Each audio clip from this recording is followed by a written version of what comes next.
Assalamualaikum warahmatullahi wabarakatuh. Waalaikumsalam warahmatullahi wabarakatuh. Alhamdulillah. Wassalatu wassalamu ala sayyidina wa nabiyina Muhammadin sayyidil mursalin wa ala alihi wa sahbihi wa man tabi'ahum bi ihsani ila yaumidin, amma ba'du. Alhamdulillah, kita bersyukur kepada Allah Subhanahu wa taala atas segala anugerah, karunia, limpahan rahmatnya dan kasih sayangnya, sehingga Allah Subhanahu wa taala menghadirkan kita di waktu zuhur, di mana waktu terbukanya pintu-pintu langitnya Allah Subhanahu wa taala, dan begitu pula kita dikumpulkan di suatu masjid yang dimana Nabi kita mengatakan khairul biqa masajiduha, sebaik-baiknya tempat adalah masjid-masjidnya Allah Subhanahu wa taala. Untayan terindah kita sampaikan teruntuk seorang nabi, beliaulah yang nanti akan memberikan syafaatul uzma bagi kita semuanya. Sebagaimana hadisnya beliau, syafaati li ahlil kabair min ummati. Nabi itu nanti akan memberikan syafaat bagi umatnya, khususnya mereka yang melakukan dosa-dosa besar. Beliau adalah baginda kita Nabi besar Muhammad sallallahu alaihi wasallam. Mudah-mudahan dengan Allah hadirkan kita di majlis ini, di tempat yang barokah ini, hadirkan pula kita punya keluarga, kita punya saudara, kita punya orang yang kita kenal, yang kita cinta, bahkan yang mencintai kita dan yang membenci kita. Apabila dalam keadaan sakit, mudah-mudahan penyakitnya diangkat oleh Allah Subhanahu wa taala. Yang lagi pada sedih banget, mudah-mudahan kesedihannya Allah ganti dengan kebahagiaan. Rezekinya yang sedikit Allah banyakin. Allah anugerahkan anak-anak keturunan kita soleh dan soleha. Rumah tangga kita sakinah mawaddah warahmah. Dan mudah-mudahan yang belum nikah biar pada punya jodoh yang baik. Kalau ada janda sama duda yang mau nikah lagi biar dapat jodohnya. Dan mudah-mudahan kita hadir di sini, siapapun yang udah pada pulang ke rahmatullah, Allah jadikan kuburnya taman-taman surganya Allah Subhanahu wa taala. Dan jika Allah wafatin kita dalam keadaan husnul khatimah, amin ya rabbal alamin. Bagaimana kabarnya semuanya? Alhamdulillah. Sudah pada makan apa belum? Belum. Alhamdulillah. Alhamdulillah jamaah sekalian. Tema kita saat ini adalah kemuliaan bersyukur. Ya, kalau kita bicara tentang kalimat syukur ini, jamaah sekalian sering kita mengucapkannya.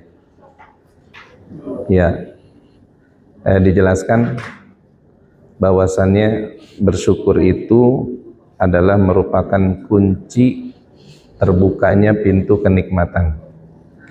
Jadi dikatakan asyukru miftahun ni'mah.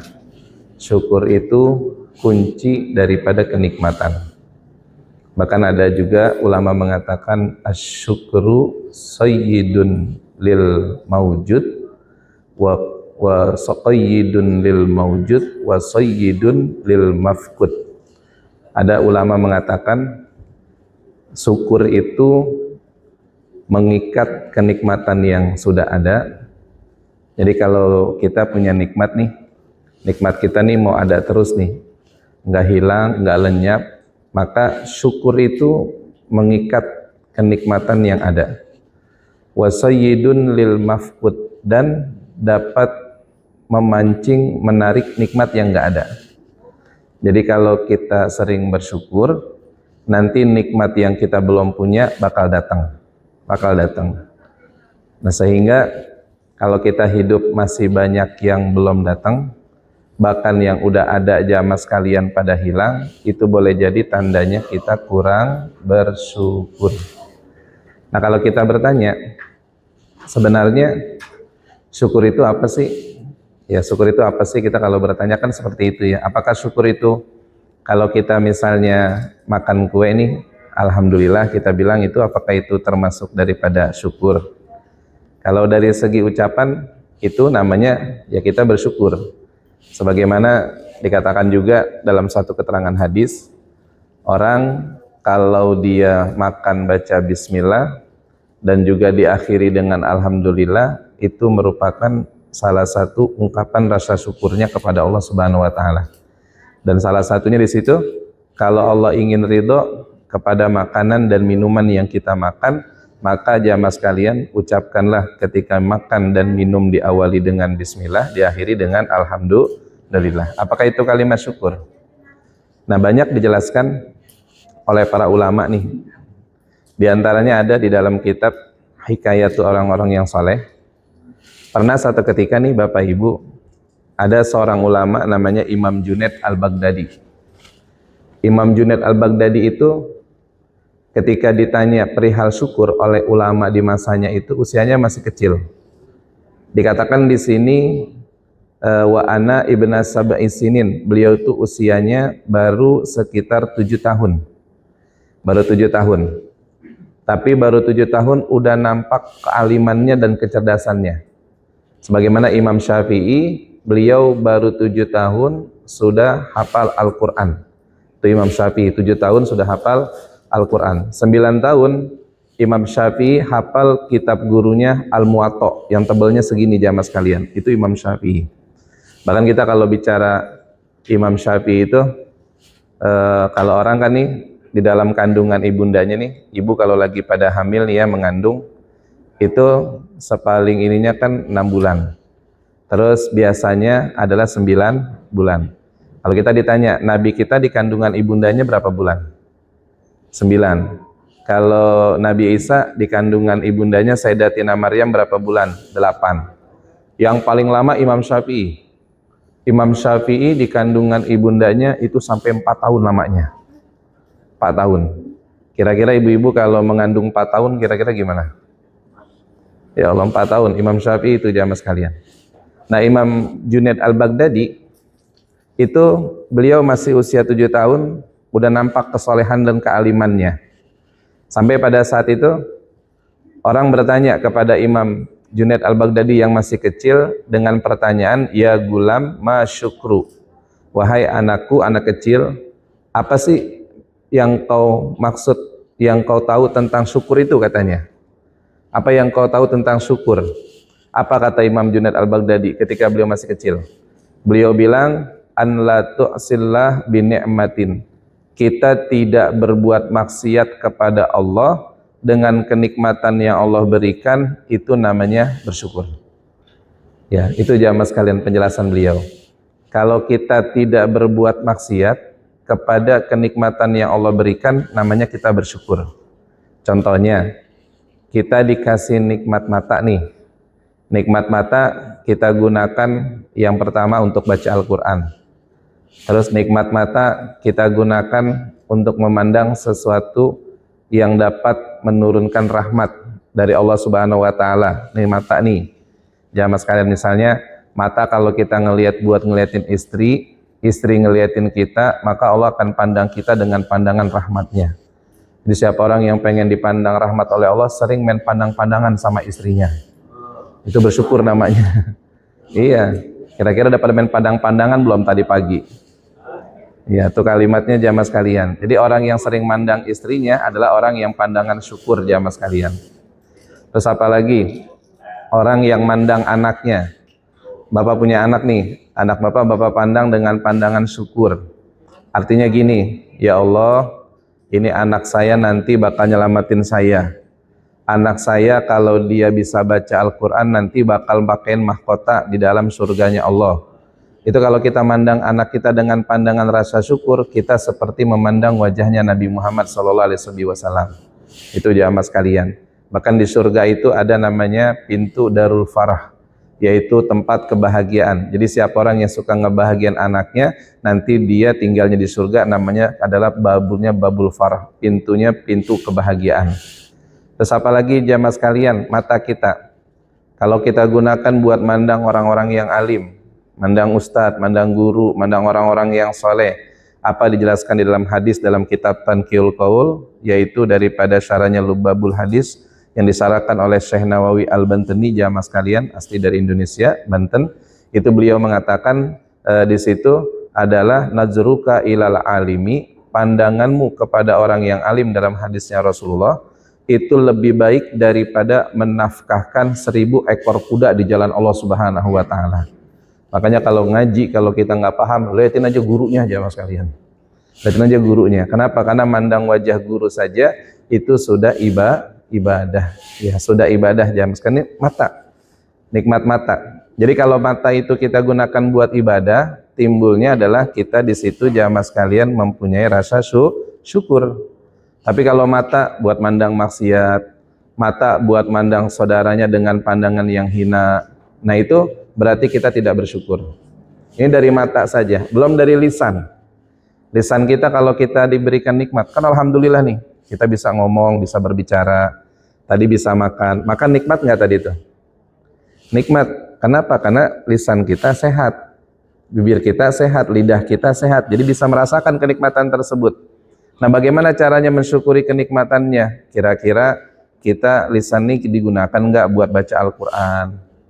Lisan digunakan nggak buat bicara yang baik-baik? Lisan digunakan nggak buat kita istighfar? Ini ada nggak yang tadi dari subuh sampai sekarang udah istighfar 100 kali? Ya jamaah sekalian, ada nggak yang udah baca sholawat kepada Nabi Muhammad Sallallahu Alaihi Wasallam? Itu kalau kayak gitu berarti kita bersyukur.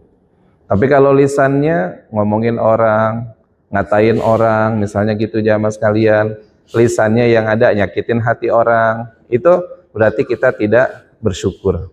Ini dari yang nempel sama kita. Terus misalnya apalagi kekayaan, motor yang kita punya, mobil yang kita punya. Kalau kita bersyukur bagaimana? Gunakan kenikmatan yang Allah berikan, jangan untuk maksiat kepada Allah. Kalau kita pakai buat bekerja, buat cari nafkah, buat menginfakkan nanti kepada istri dan anak kita biar mereka bahagia, berarti kita bersyukur dengan kenikmatan motor tersebut. Tapi kalau motornya dipakai buat maksiat, dipakai ke tempat yang haram, berarti kita tidak bersyukur. Itu jamaah sekalian. Jadi kalau bersyukur itu yang dikatakan oleh Imam Junaid Al-Baghdadi sangat kita bisa cerna gitu ya. Dengan segala apapun kenikmatan yang Allah berikan, kalau kita berbuat maksiat dengan kenikmatan tersebut berarti kita tidak bersyukur. Nah, kemudian dahulu ada di zaman Nabi ada seseorang dia minta, ya Rasulullah anaju katanya, saya lapar. Nabi ngasih itu 1 korma. Ketika Nabi ngasih 1 korma, kata orang itu bilang begini, ya Rasulullah, masa sih 1 korma doang saya dibaginya, kata dia gitu. Jadi dibagi 1 tuh dia mencela, dia pikir Rasulullah kalau ngasih itu banyak jamaah sekalian.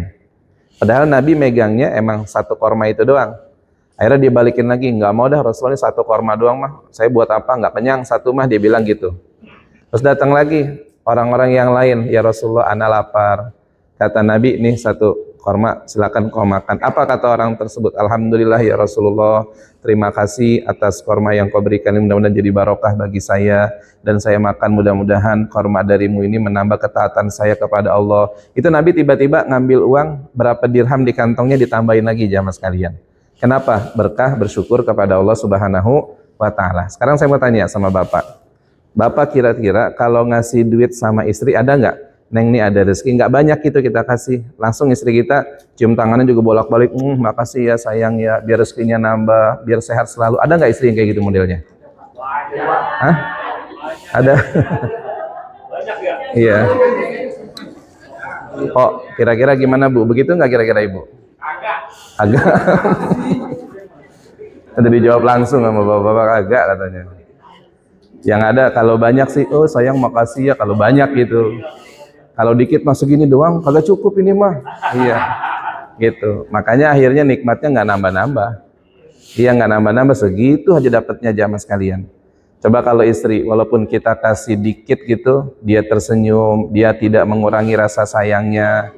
Bahkan Masya Allah, dia ucapin terima kasih. Kita sebagai suami seneng nggak? Seneng jamaah sekalian. Seneng. Iya, kayak gitu. Makanya ada tuh dalam kitab namanya Qurratul Uyun. Akan datang suatu masa di mana hidup sendiri lebih afdol daripada nikah. Akan datang suatu masa kayak gitu.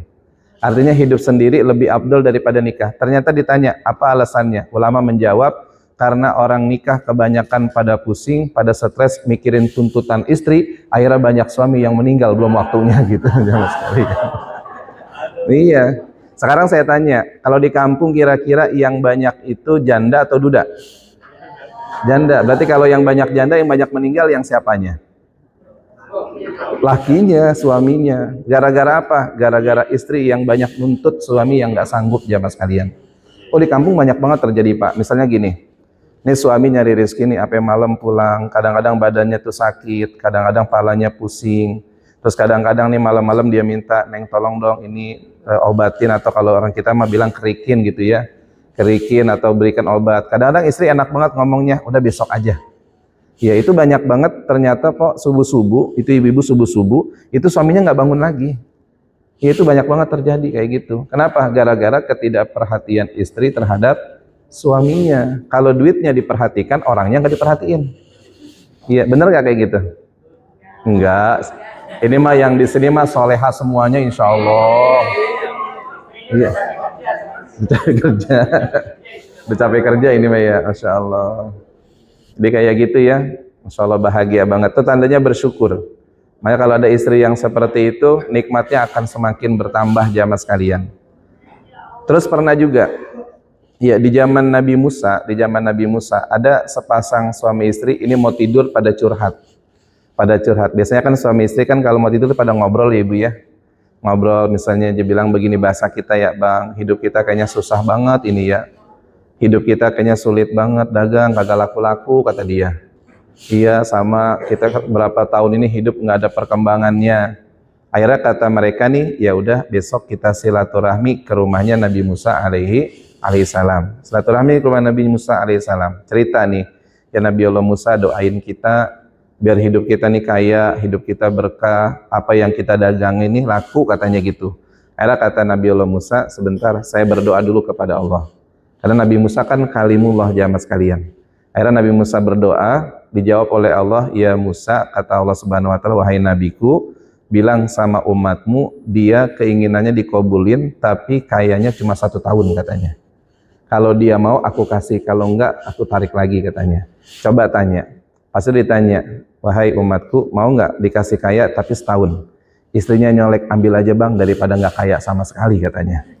Ya akhirnya diambil jamaah sekalian. Ya udah nggak apa-apa, Nabi Musa nggak apa-apa walaupun 1 tahun. Kalau ibu-ibu ditanya, mau nggak kaya cuma 1 tahun doang? Selanjutnya miskin lagi, mau nggak? Mau nggak? Iya katanya. Iya bapak-bapak kalau ditanya mau nggak 1 tahun kaya terus seterusnya miskin semuanya, mau nggak? Mau daripada nggak kaya sama sekali kan gitu bapak ya. Akhirnya udah nih bapak, berlalulah setiap apapun yang diusahakan barokah. Dia dagang apapun untung jamaah sekalian. Akhirnya jadi orang kaya dia dalam waktu yang nggak begitu lama. Kan kadang-kadang berkahnya rezeki orang kan begitu. Ya jamaah sekalian, adalah masya Allah banget kita udah banyak ngeliat ya dalam kehidupan. Ada orang yang menjadi perintis bukan pewaris. Kalau pewaris mah kan emang diwarisin dari orang tuanya. Tapi kalau perintis kadang-kadang dari awal dia. Dari awalnya. Ya kayak saya ketemu waktu itu di Solo, jamaah sekalian ada orang, dia sekolahnya SD-nya nggak lulus. Ketika saya tanya kenapa bisa jadi orang yang sukses? Jawaban cuma satu, ketika orang tua saya sakit, saya rawatin orang tua saya dengan baik. Kemudian ketika dia meninggal, dia cuma bilang, ya Allah berkahin anak saya ini. Akhirnya ketika orang tuanya meninggal, itu anaknya yang cuma dagang cilok, yang cuma dagang katakan dagang-dagangan kecil, itu akhirnya dia kaya bisa dagang batik jamaah sekalian. Dan rumahnya udah 3 sekarang ini. Itu kenapa? Berkah daripada doa orang tuanya. Kita nggak ada yang tahu. Makanya kalau hidup ini banyak bersyukur, banyak minta doa sama orang lain. Akhirnya nih orang kaya nih jamaah sekalian. Ketika kaya, istrinya ngobrol sama suaminya, bang kita alhamdulillah udah berkah. Selagi kita masih ada kesempatan kaya, kebetulan kita dikasih cuma 1 tahun nih. Ayo dah kita manfaatin kekayaan ini buat bantuin orang. Karena kita dulu pernah ngerasain lapar, kita bantu orang yang lapar. Kita dulu pernah ngerasain sakit, susah berobat, ayo kita bantu orang yang dimana sakit dia nggak bisa berobat. Kita bantuin orang dimana anak yatim, yang dimana mereka nggak punya orang tua, kita bantuin mereka. Dibantuin tuh jamaah sekalian uangnya semuanya, buat orang bahagia. Akhirnya ternyata udah 1 tahun lebih, hampir 1,5 tahun sampai 2 tahun, ini orang makin kaya terus. Nabi Musa heran berdoa lagi, ya Rob, Kau bilang kayaknya cuma 1 tahun. Kenapa? Sudah lebih 1 tahun lebih lama, ini bahkan dia tambah kaya. Apa kata Allah Subhanahu wa taala? Ya Musa, wahai nabiku, bagaimana aku bisa mengambil kenikmatan hambaku sedangkan aku memberikan nikmat kepada dia seseorang dan dia memberikan begitu banyak nikmat yang aku berikan kepada orang lain, jamaah sekalian. Akhirnya apa? Bukanlah aku mengambil kenikmatannya, justru aku tambahkan kenikmatanku kepada si hamba tersebut, jamaah sekalian.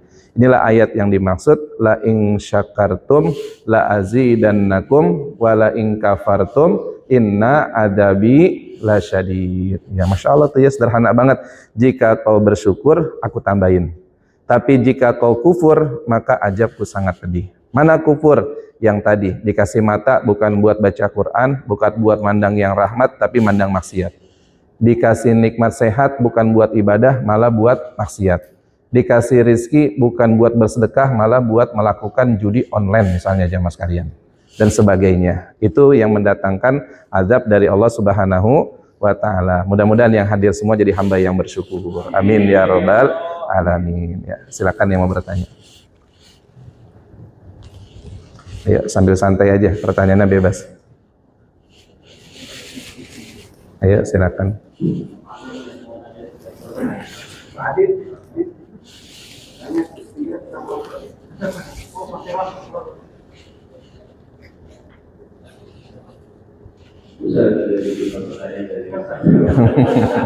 Nggak apa-apa, titipan juga bagus insyaallah.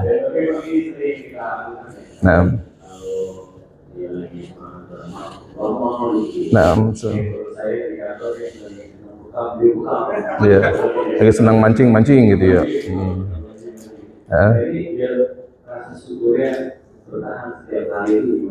Nah, bagus sekali, masya Allah. Ya. Bagaimana kita biar istiqomah di dalam bersyukur, jamaah sekalian. Setiap ibadah itu pasti memang ada ujiannya. Karena dalam hidup ini dikatakan adunya darul bala, dunia itu tempatnya ujian. Dan imannya kita sebagai manusia yazid wa yankus. Kalau lagi nambah, tadi yang Bapak bilang, sedekah mulu lagi nambah. Kalau lagi kurang, kadang-kadang kalau kita tanya jadi diam aja. Ya, itu bagaimana caranya kita menyikapi kadang-kadang nih keturunan dalam kenikmatan atau keturunan dalam keimanan kita kepada Allah Subhanahu wa taala. Yang pertama, cara kita mempertahankan keistiqomahan di dalam hidup ini adalah jamaah sekalian, bergaulah dengan orang-orang yang dimana memang mereka bisa menambah keimanan kita.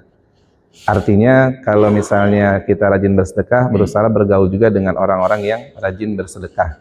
Itu salah satunya seperti itu. Jadi nanti pergaulan itu kan akan cenderung mendatangkan kebiasaan kita. Jika kita misalnya lupa, entar dinasihatin sama mereka. Iya, udah sedekah subuh belum misalnya, kayak gitu jamaah sekalian ya.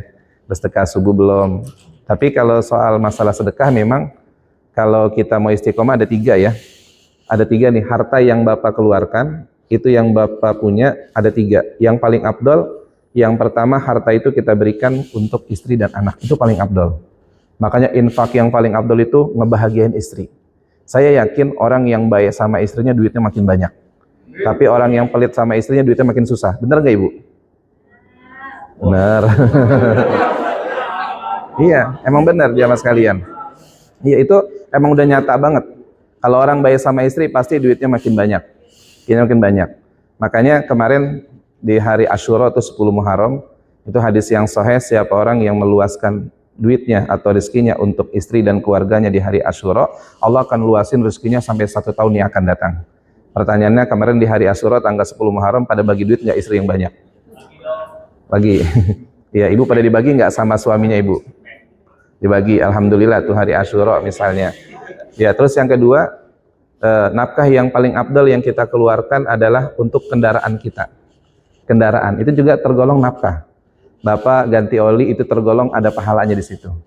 Kalau dulu kan kendaraannya kuda, kudanya tuh dikasih rumput, itu kan nafkahnya. Tapi kalau kita sekarang apa? Bensin. Terus kendaraan itu kita cuci. Makanya orang yang bersih, yang menjaga kendaraannya, yang kalau kotor dia cuci, itu rezekinya bakal lebih lancar ketimbang kendaraan yang kotor, jamaah sekalian. Seperti itu. Makanya orang kalau kendaraannya kotor, rezekinya agak susah. Tapi kalau kendaraannya bersih, dia jaga, insya Allah itu rezekinya juga semakin lancar. Makanya rezekimu tergantung kendaraanmu, katanya gitu. Ya, rezekimu tergantung kendaraan. Kalau kendaraannya kotor, udah rezekinya susah masuknya.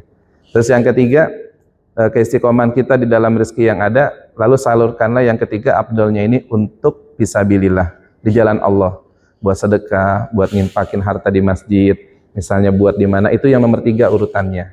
Jangan sampai salah, sedekah di luar rajin, tapi sama istri pelit, jamaah sekalian, itu salah. Yang seperti itu. Jadi mempertahankan keistiqomahan itu, kita butuh bergaul kepada orang-orang yang memang mereka senantiasa bersedekah di jalan Allah Subhanahu wa taala. Dan yang kedua, bagaimana istiqomahnya kita ketika mempertahankan kita biar menjadi hamba Allah yang taat adalah kita berada di dalam majlis-majlis ilmu seperti ini. Karena kalau kurang nanti dicas lagi. Kalau kurang kita dapat pengetahuan lagi. Jadi kalau kita misalnya hanya di luar, kita nggak ngaji, nggak ke majlis ilmu, akhirnya kita nggak ada pembaruan dalam keimanan ini. Ya, jawabannya sih banyak sebenarnya Bapak, tapi itu yang kita bisa jawab pada saat ini. Ya, mudah-mudahan Allah istiqomahin kita ya di dalam ibadah. Ada lagi yang mau ditanya? Ibu-ibu? Ini yang di samping. Satu lawan ada.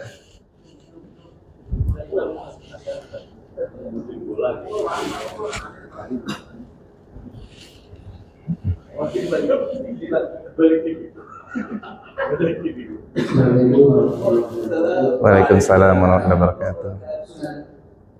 Benar nggak kalau misalkan ketika malam hari apa kita tidak buang dalam rumah itu kita Nah, kedua, benar nggak kalau kita potong buku di dalam rumah dan mulai diskusi. Terima kasih. Assalamualaikum warahmatullahi wabarakatuh. Waalaikumsalam warahmatullahi wabarakatuh. Nah, ya, apa yang ditanyakan beliau ini, yang pertama kalau orang tua dulu suka ngomong begini misalnya.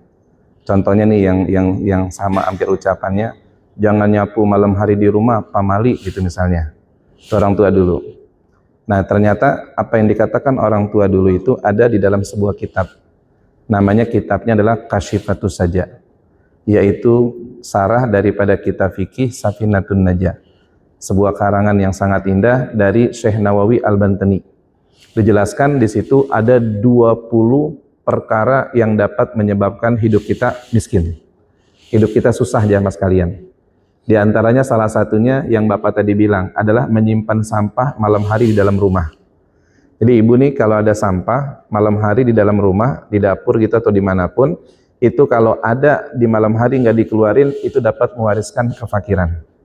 Kenapa? Karena sampah itu akan menarik datangnya iblis ataupun setan. Sehingga kalau udah ada setan banyak di rumah, nanti malaikat rahmatnya nggak ada, jadi rezeki kita susah jamaah sekalian.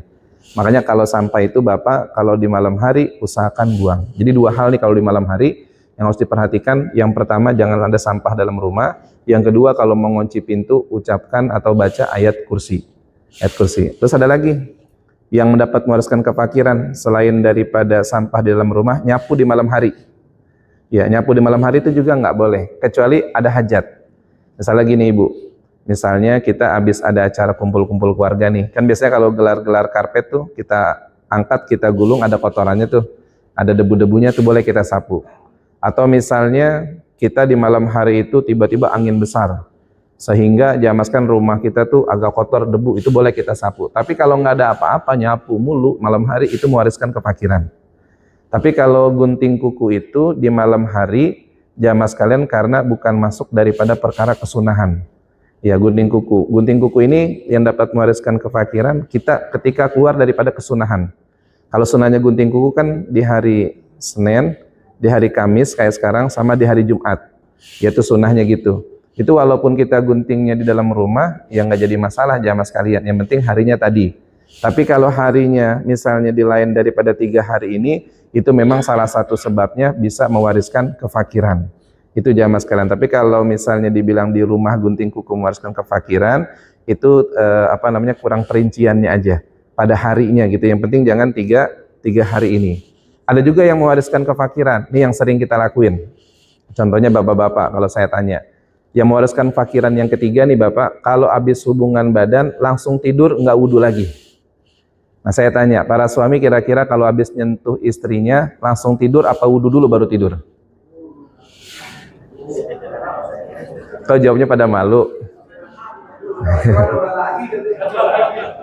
Iya, empok-empok, ibu-ibu, kira-kira suaminya kalau misalnya habis nyentuh langsung tidur apa wudhu dulu baru tidur?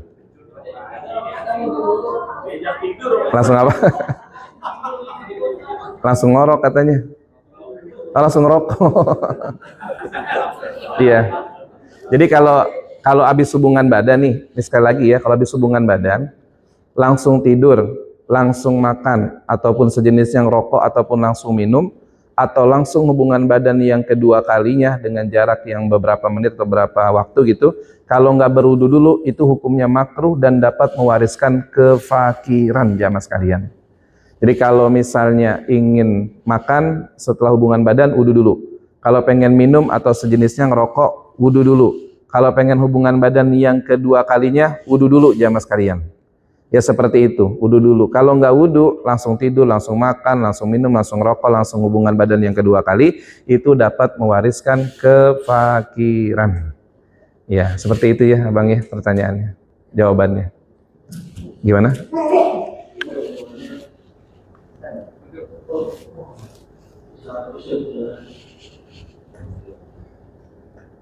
Assalamualaikum warahmatullahi wabarakatuh. Waalaikumsalam warahmatullahi wabarakatuh.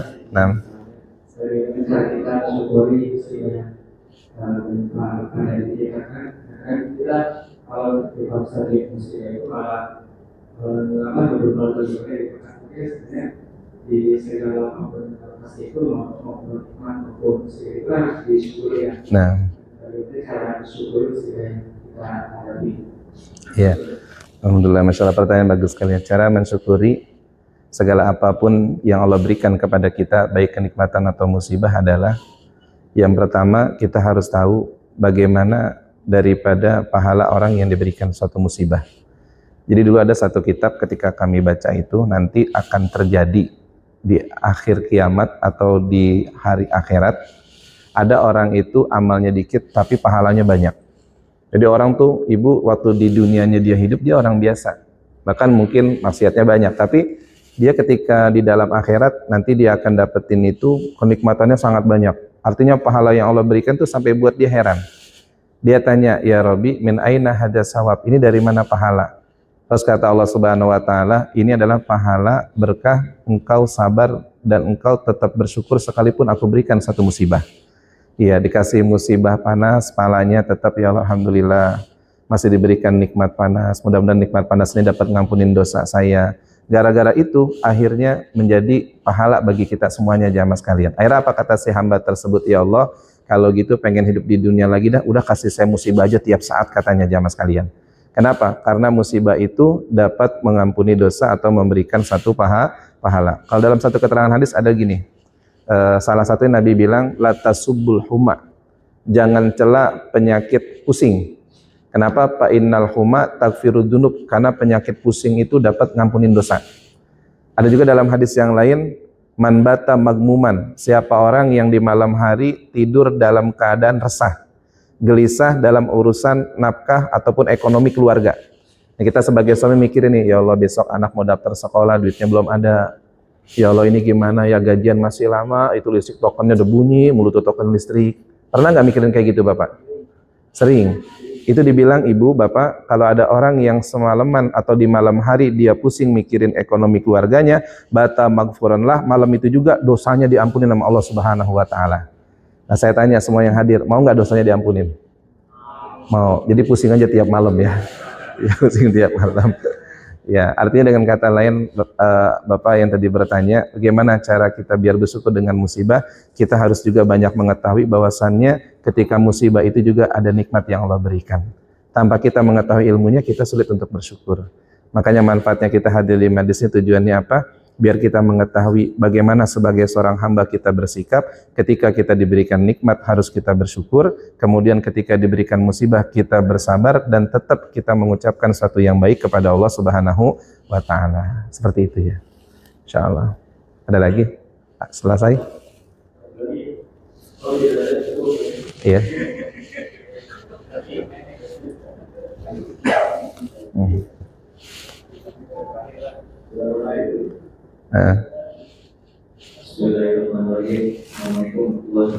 Waalaikumsalam warahmatullahi wabarakatuh. Nah, orang bersyukur itu maksudnya kalau misalkan karyawan atau pegawai pekerja dia bersyukurnya dengan membeli sesuatu barang yang dia sukai. Tapi kebanyakan lama-lama bersyukur kayak banyak barang ini jadi banyak, jadi ibadah seperti kayak membazir. Nah, Kan ibadah ini akan bersyukur yang bersyukur ini juga iya. secara aktif. Contohnya juga ada yang memakai di kendaraan, Nah, itu roda 2, roda 4. Sebenarnya kayak gitu, lama-lama jadi mumpung banyak apa? Mohon saya ambil contohnya kayak ada usaha yang pada muda seperti itu gitu kan. nah, Dan itu dia kalau orang kalau itu mabung-mabung iya. mewah, kemudian mewah ternyata sifatnya konsisten ada ya itu ya udah. Nah, Kalau seperti itu sebenarnya kalau sudah mohon caranya terima kasih. iya. Assalamualaikum. Waalaikumsalam warahmatullahi wabarakatuh. Masalah pertanyaan bagus sekali. Bagaimana kita menyikapi rasa syukur untuk diri kita ini ketika kita diberikan rezeki di dalam pekerjaan ataupun penghasilan kita? Apakah kalau kita membeli sesuatu itu tergolong dari kalimat bersyukur? Nah, nanti apa yang Bapak tanyakan tadi itu ada kaitannya nanti kepada hubud dunia ataupun juhud jamaah sekalian. Jadi hubud dunia ataupun juhud. Jadi kaitannya ini sama hubud dunia ataupun juhud. Ketika kita membelikan sesuatu karena kita butuh, itu namanya salah satu rasa syukur kita. Misalnya nih Bapak tadi sudah menjelaskan, kita nggak punya motor, ya Allah, alhamdulillah, ini baru dapat gajian, bisa buat beli motor, biar saya bisa ngaji, biar motor ini saya nggak repot lagi buat nunggu angkot, kadang-kadang terlambat mulu. Nah itu bersyukur namanya. Tapi kalau kita misalnya ketika membeli sesuatu, kemudian pembeliannya itu juga hanya dasar karena nafsu saja, tidak ada dasar keperluan yang sangat, artinya istri kita juga udah ada buat kebutuhannya dia, anak kita sudah ada buat kebutuhannya, tapi itu lebih. Jadi dikatakan mazada alal muhtaz, sesuatu yang nambah daripada hal yang dibutuhkan, itu namanya adalah hubud dunia, itu namanya dunia jamaah sekalian. Itu namanya dunia. Tapi kalau misalnya masih kita butuhkan, walaupun itu jamaah sekalian bentuknya dunia, itu laisa dunia, tapi namanya adalah akhirat. Nah, tinggal balik kepada diri kita masing-masing. Kalau kita selama ini punya rezeki, kita artikan syukur itu seperti itu bukan bersyukur. Malah itu akan mendatangkan nanti hisab yang berat di hadapan Allah Subhanahu wa taala. Mendatangkan nanti jamaah sekalian sesuatu yang bakal merepotkan kita di alam barzah. Kalau diceritain tuh panjang banget jamaah sekalian tentang bagaimana hubud dunia itu. Makanya dikatakan hubud dunia rasu kulli khati'atin. Cinta kepada dunia itu adalah sumber daripada setiap kesalahan. Dan juga yang tadi dijelaskan ini buat muhasabah. Khususnya memang ya buat orang-orang yang berdakwah di jalan Allah. Yang terkadang jamaah sekalian yang tadi dikatakan ya, mobilnya mewah, semuanya mewah. Apakah itu juga ungkapan daripada rasa syukur kita kepada Allah Subhanahu wa taala? Kalau buat kita pribadi sih yang melihat ditanamkan husnudzon. Husnudzon kepada mereka. Tapi kalau kita yang orangnya ini muhasabah buat saya misalnya. Ya ketika saya diberikan rezeki, saya berbicara tentang sedekah, tapi apakah saya sudah sedekah kan gitu. Dibicarakan misalnya saya tentang bersyukur atas nikmat Allah, apakah saya sudah bersyukur? Ini jadi masalahnya di situ jamaah sekalian.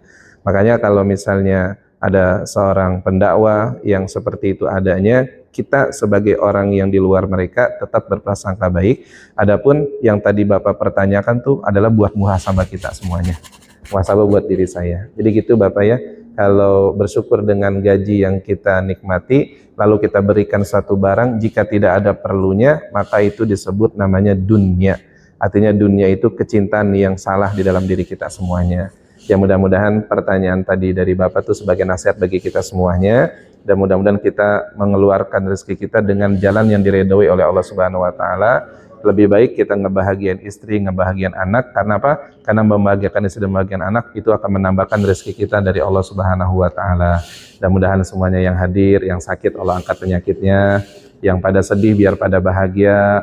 Mudah-mudahan yang pada hadir juga yang rezekinya dikit Allah banyakin, dan yang udah pada meninggal Allah jadikan kuburnya raudhah min riyadil jannah. Jika Allah wafatin kita dalam keadaan husnul khatimah, amin ya rabbal alamin. Al-Fatihah. Bismillahirrahmanirrahim. Alhamdulillahirabbil alamin. Ihdinas siratal mustaqim. Siratal ladzina an'amta 'alaihim ghairil Bismillahirrahmanirrahim. Alhamdulillahirabbil alamin. Allahumma shalli wa sallim ala sayidina Muhammadin nuri kasari wa madadikal jari wa jama'anni bihi fi kulli atwari wa ala alihi wa sahbihi ya nur. Allahumma ja'al jam'ana hadza jam'an marhuma wa tafarruqana min ba'dihi tafarruqan ma'suma. Rabbana atina fid dunya hasanah wa fil akhirati hasanah wa qina adzabannar. Wa sallallahu ala sayidina wa nabiyina Muhammadin sayyidil mursalin wa alihi wa sahbihi ajmain. Subhana rabbika rabbil izzati amma yasifun wa salamun alal mursalin walhamdulillahi rabbil alamin. Qabul. Baca kafaratul majlis. Subhanakallahumma wa bihamdika asyhadu an la ilaha illa anta astaghfiruka wa atubu ilaik walhamdulillahi rabbil alamin. Assalamualaikum warahmatullahi wabarakatuh.